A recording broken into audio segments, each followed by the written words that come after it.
Dear students, welcome to NRK classes, e-learning for mathematics students. This infinite series part 1 is exclusively for second BSc mathematics combination of semester 4. This is also used for the students who are appearing the GATE, PGCET, CSR net. In this video lesson, I can explain what is infinite series and when it will be convergent and divergent, and also we deal the nature of convergence of geometric series and as well as auxiliary series. So what are you waiting for? Let us start our class now.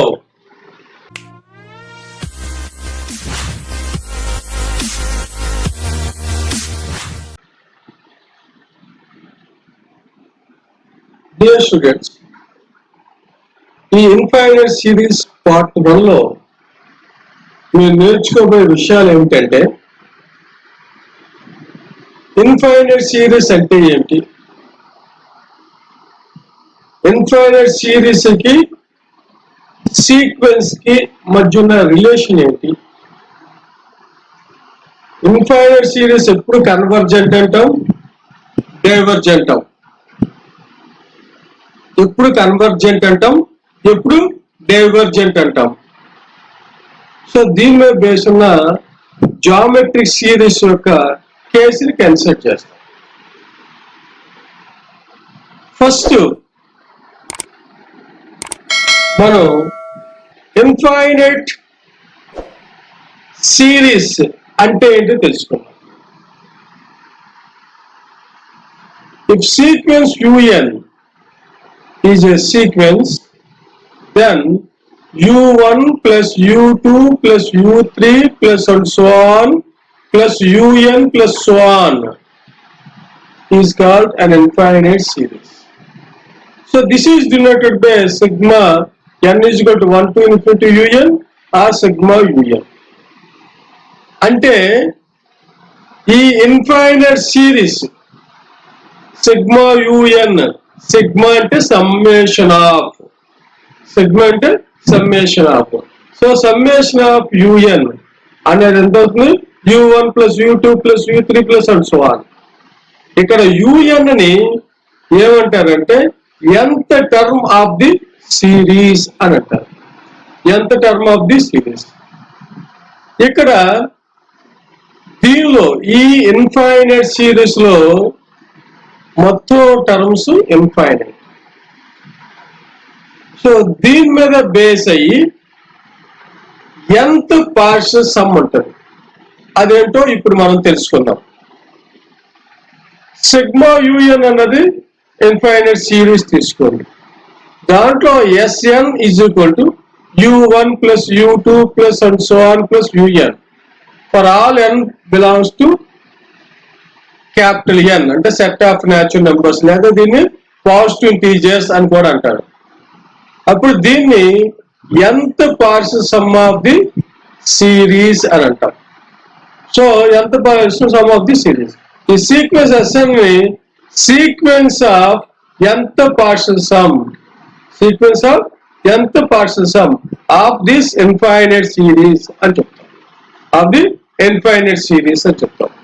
అంటే ఈ infinite series అంతా మనం ఈ sequence మీద depend అయి ఉంటది.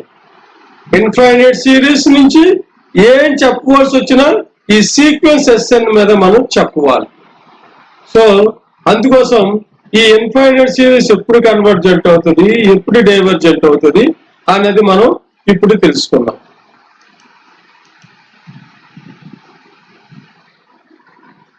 If sequence Sn is as a sequence of nth partial sums of this series, then sequence UN is said to be convergent. ఎప్పుడు convergent అవుతుంది, ఇఫ్ Sn is convergent. అంటే ఈ ఎంత పార్షల్ సమ్ కలిగినటువంటి sequence Sn అనేది converge అయినప్పుడు మాత్రమే ఈ ఇన్ఫైనైట్ సిరీస్ కన్వర్జెంట్ అవుతుంది. ఈ infinite series divergent to infinity ఎప్పుడు అవుతుందంటే సీక్వెన్స్ S అనేది డైవర్జెంట్ టు ఇన్ఫినిటీ. ఈ infinite series UN divergent to minus infinity ఎప్పుడు అవుతుందంటే sequence Sn is divergent to minus infinity. అంటే మీరు జాగ్రత్తగా తీసుకున్నట్లయితే టోటల్ గా సిగ్మా UN సిరీస్ కన్వర్జెంట్ అవ్వాలన్నా డైవర్జెంట్ అవ్వాలన్నా దేని మీద డిపెండ్ అయింది? సీక్వెన్స్ Sn మీద డిపెండ్ అయింది. What is Sn?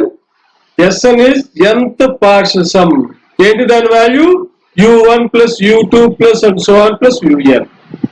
And also sigma UN is oscillate finitely if sequence Sn is oscillate finitely. If sigma UN is oscillate infinitely if Sn is oscillate infinitely. అంటే ఈ రకంగా మీరు చూసుకున్నట్లయితే sequence UN మీద మనం ఏం చెప్పినా సరే అది మొదట ఈ Sn మీద చెప్పాలి. అంటే ఏంటవుతుంది? సిగ్మా UN కన్వర్జెంట్ అవ్వాలన్నా డైవర్జెంట్ కావాలన్నా ఆసిలేట్స్ కావాలన్నా సీక్వెన్స్ Sn మీద మాట్లాడాలి. ఎందువల్లంటే ఆల్రెడీ సీక్వెన్స్ గురించి ఎప్పుడు కన్వర్జెంట్ అవుతుంది ఎప్పుడు డైవర్జెంట్ అవుతుంది అని సీక్వెన్స్ చాప్టర్ లో నేర్చుకున్నారు. సో కాబట్టి అది ఆల్రెడీ నేర్చుకున్నారు కాబట్టి అక్కడ కన్వర్జెంట్ కి ఏ కండిషన్స్ వాడాము, డైవర్జెంట్ కి ఏ కండిషన్ వాడాము అది డైరెక్ట్ గా ఇక్కడ అప్లై చేయడం అవుతుంది.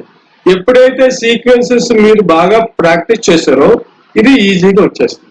So sigma UN is convergent if sigma sequence Sn is convergent, sigma UN is divergent if sequence Sn is divergent. ఇప్పుడు నెక్స్ట్ ఈ సిరీస్ లో జామెట్రిక్ సిరీస్ ఏ సందర్భంలో కన్వర్జ్ అవుతుంది అన్నది తెలుసుకుందాం. The series of the form sigma r power of n అంటే 1 plus r plus r square plus r power of n plus and so on.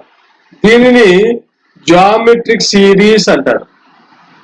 Geometric series అంటే geometric progress లో ఉందండి. Some of n terms in GP, some of n terms in GP ఎంత వస్తుంది? a into 1 minus r power of n by 1 minus r. ఎప్పుడు r value less than 1 అయినప్పుడు a into r power of n minus 1 by r minus 1 ఎప్పుడు r value greater than 1 అయినప్పుడు.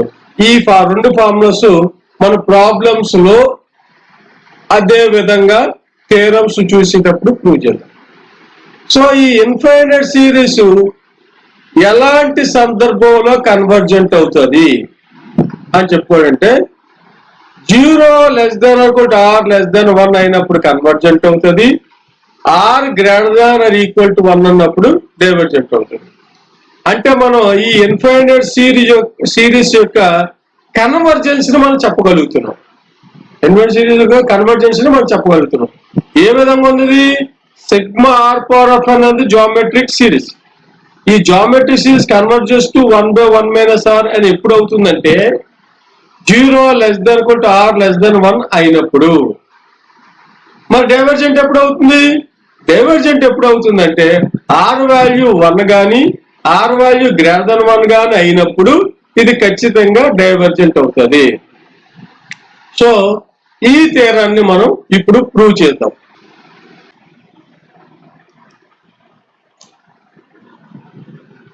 ఇప్పుడు ఈ థియరాన్ని prove చేద్దాం. ఈ థియరం ఏంటి? Prove that the geometric series sigma r power of n converges to 1 by 1 minus r if 0 less than or equal to r less than 1 and sigma r power of n diverges if r greater than or equal to 1. మనం already చెప్పుకున్నాం series గురించి మాట్లాడాలంటే దాని మీద depend అయిన ఎంత partial some మీద మాట్లాడాలి. So let Sn is nth partial sum of this series తీసుకోండి. Sn అంటే ఏం చెప్పాం? u1 plus u2 plus and so on plus un. అంటే ఇక్కడ మనం జాగ్రత్తగా తీసుకుంటే u1 అంటే 1, u2 అంటే r and so on.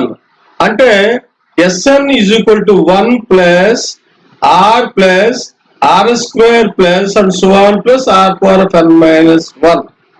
ఇది జామెట్రిక్ ప్రోగ్రెషన్ లో ఉన్నది.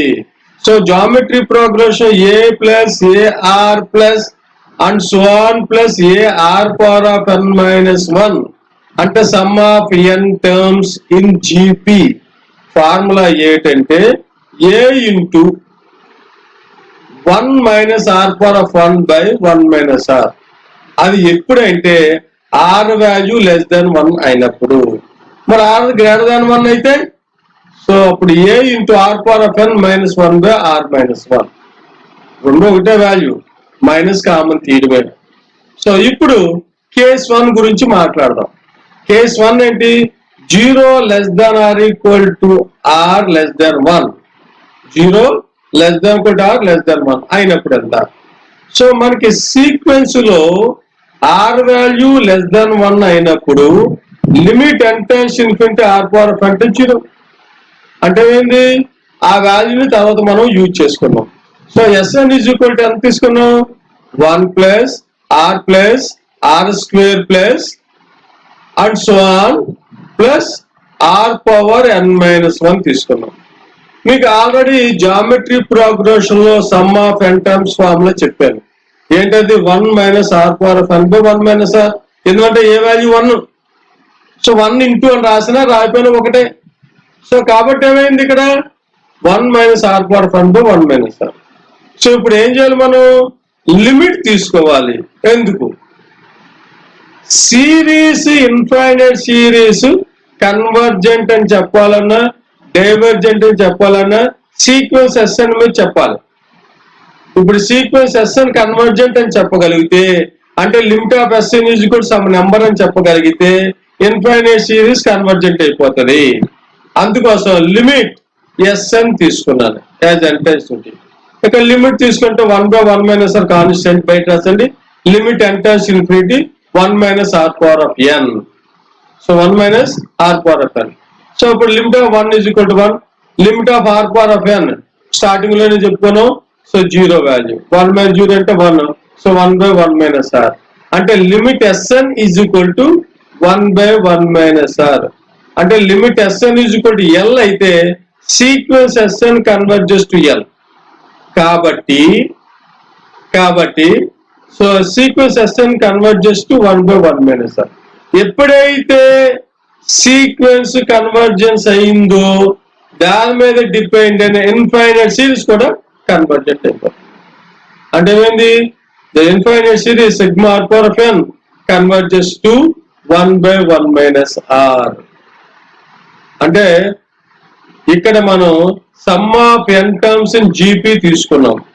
ఏంటది? 1 minus r power of 1 by 1 minus r. దీని లిమిట్ కట్టాం. Limit n times infinity Sn. So constant కాబట్టి 1 బై 1 మైనస్ r కాన్స్టెంట్ చేశాను. Limit n times infinity 1 minus r power of n. Limit of constant అంటే 1. Limit of r power of n 0 రాశాను. So 1 by 1 minus r అంటే sequence Sn is converges to 1 by 1 minus r. ఎప్పుడైతే ఈ sequence convergent అయిందో ఇది దేని మీద depend అయిన సీక్వెన్స్? ఇన్ఫైనైట్ సిరీస్ కి డిపెండెంట్ సిరీస్. సో ఎప్పుడైతే సీక్వెన్స్ కన్వర్జెంట్ అయిందో automatically the series sigma r power of n converges to 1 by 1 minus r. So what we are remain to prove? We can deal with the case for divergence. Now case 2. What is case 2? R value greater than or equal to 1. So ante 1 కన్నా పెద్దది 1 గాని 1 కన్నా పెద్దది గాని. For example 2 తీసుకోండి. 2 power n అంటే 2 power 1 అంటే 2, 2 power 2 అంటే 4. అలాగా n వాల్యూ ఇన్ఫినిట్ అయితే l పవర్ ఆఫ్ n కూడా ఇన్ఫినిట్ అయిపోతుంది. అంటే అర్థం ఏంటి? Sequence Sn tends to infinity as n tends to infinity. అంటే ఏంది? Sequence Sn is divergent to infinity. Sequence Sn ఎప్పుడైతే డైవర్జెంట్ టు ఇన్ఫినిటీ అయిపోయిందో దాని మీద ఆధారపడి ఉన్న ఇన్ఫైనైట్ సిరీస్ కూడా డైవర్జెంట్ అయిపోతుంది. అంటే ఏంది? 0 less than or equal to or less than 1 అయినప్పుడు కన్వర్జెంట్ అయింది. దేనికి కన్వర్జెంట్ అయింది? 1/1 minus r కన్వర్జెంట్ అయింది. r గ్రేటర్ దెన్ 1 అయినప్పుడు ఏమవుతుంది? డైవర్జెంట్ అవుతుంది. సో ఈ విధంగా మనం జామెట్రిక్ సిరీస్ ని మనం ప్రూవ్ చేయగలుగుతాం. సో ఇప్పుడు నెక్స్ట్ దీనిలో ఆక్సిలరీ సిరీస్ ఉంది. దీనిలో ఆక్సిలరీ సిరీస్, అసలు ఆక్సిలరీ సిరీస్ అంటే ఏంటి, అది ఎలాంటి సందర్భంలో కన్వర్జెంట్ అవుతుందో చెప్తున్నాం. The series of the form sigma 1/n/p. అంటే ఇక్కడ p వాల్యూ ఏమి ఉండదు, కాన్స్టెంట్ ఉంటది, n వాల్యూ మారుతూ ఉంటది. అంటే 1/1/p plus 1/2/p plus so on plus 1/n/p plus so on. ఇది వాల్యూ. సో అంటే ఏంటి? ఈ రకంగా డిఫైన్ అయిన సిరీస్ ని ఆక్సిలరీ సిరీస్ అంటారు. ఇక్కడ p ఉంది. ఈ ఆక్సిలరీ సిరీస్ మీద డిపెండ్ అయిన టెస్ట్ ని p టెస్ట్ అని కానీ, p సిరీస్ టెస్ట్ అని కానీ, ఆక్సిలరీ సిరీస్ టెస్ట్ కానీ అంటాం. ఇది ఎలాంటి సందర్భంలో కన్వర్జెంట్ అవుతుంది, ఎలాంటి సందర్భంలో డైవర్జెంట్ అవుతుంది? సో p గ్రేటర్ దెన్ 1 అయితే కన్వర్జెంట్ అవుతుంది, p less than or equal to 1 అయితే డైవర్జెంట్ అవుతుంది. ఇది నెక్స్ట్ చెప్పబోయే థియరమ్స్ లో కానీ ప్రాబ్లమ్స్ లో కానీ చాలా చాలా యూజ్ఫుల్ అవుతుంది. p గ్రేటర్ దెన్ 1 అయితే కన్వర్జెంట్ అవుతుంది. ఏది? సిగ్మా 1/n/p అన్న సిరీస్ కన్వర్జెంట్ అవుతుంది. p less than or equal to 1 అయితే సిగ్మా 1/n/p అంటే డైవర్జెంట్ అవుతుంది. ఒక ఎగ్జాంపుల్ చూద్దాం. సిగ్మా 1/n అంటే p వాల్యూ ఎంత? 1. p వాల్యూ 1 కానీ less than or equal to 1 కానీ అంటే ఏమిటో చెప్పాం? డైవర్జెంట్. కాబట్టి సిగ్మా 1/n ఏమవుతుంది? డైవర్జెంట్ అవుతుంది. మరి సిగ్మా 1/√n. √n అంటే n వాల్యూ, p వాల్యూ ఎంత? హాఫ్ అంటే లెస్ దాన్ 1. లెస్ దాన్ 1 ఇంకేంటి? Divergent. p is equal to 1 కి తీసాం, p లెస్ దాన్ అనుకోండి. ఓ గ్రేటర్ దాన్ 1 చూద్దాం. Sigma 1/n². p వాల్యూ ఎంత? 2 గ్రేటర్ దాన్ 1 అయితే ఏమైంది? మనకి కన్వర్జెంట్ అయింది. అంటే ఈ సిరీస్ లో మనం ఏం చెప్పాం? ఎప్పుడు ఏ సందర్భంలో కన్వర్జెంట్ అవుతుంది, ఏ సందర్భంలో డైవర్జెంట్ అవుతుంది, దీన్నే p టెస్ట్ అని అంటాం. p గ్రేటర్ దెన్ 1 అయితే సిగ్మా n/p అన్నది convergent, p less than equal to 1 అయితే ఇది డైవర్జెంట్ అవుతుంది. ఈ ఇన్ఫైనైట్ సిరీస్ పార్ట్ 1 లో మీరు నేర్చుకున్న విషయాలు ఏమిటంటే, ఇన్ఫైనైట్ సిరీస్ అంటే ఏంటి, ఇన్ఫైనైట్ సిరీస్ మీద ఆధారపడి ఉన్న sequence, the sequence of nth partial some. ఈ Sn కన్వర్జెంట్ అయితే సిరీస్ కన్వర్జెంట్ అవుతుంది, Sn డైవర్జెంట్ అంటే సిరీస్ డైవర్జెంట్ అవుతుంది అని తెలుసుకున్నారు. ఇంకా దీనిలో geometric series sigma r⁴n convergent అవుతుంది 0 less than or equal to r less than 1 అయినప్పుడు. Greater than or equal to 1 అయినప్పుడు డైవర్జెంట్ అని ప్రూవ్ చేయడం తెలుసుకున్నారు, దాన్ని మీరు అర్థం చేసుకున్నారు. ఇంకా p series, p test, auxiliary series ని టెస్ట్, p టెస్ట్ అంటాం. సిగ్మా 1/n/p కన్వర్జెంట్ ఎప్పుడు అవుతుంది అంటే p గ్రేటర్ దాన్ 1 అయినప్పుడు. డైవర్జెంట్ అయితే ఎప్పుడు అవుతుంది? Less than or equal to 1 అయినప్పుడు. ఇది ఇన్ఫైనైట్ సిరీస్ యొక్క part 1. Thank you very much. Dear students, thanks for watching my video lesson. Please give a like and give a comment on this and share this video lesson to your friends, and don't forget to subscribe my YouTube channel. Thank you very much.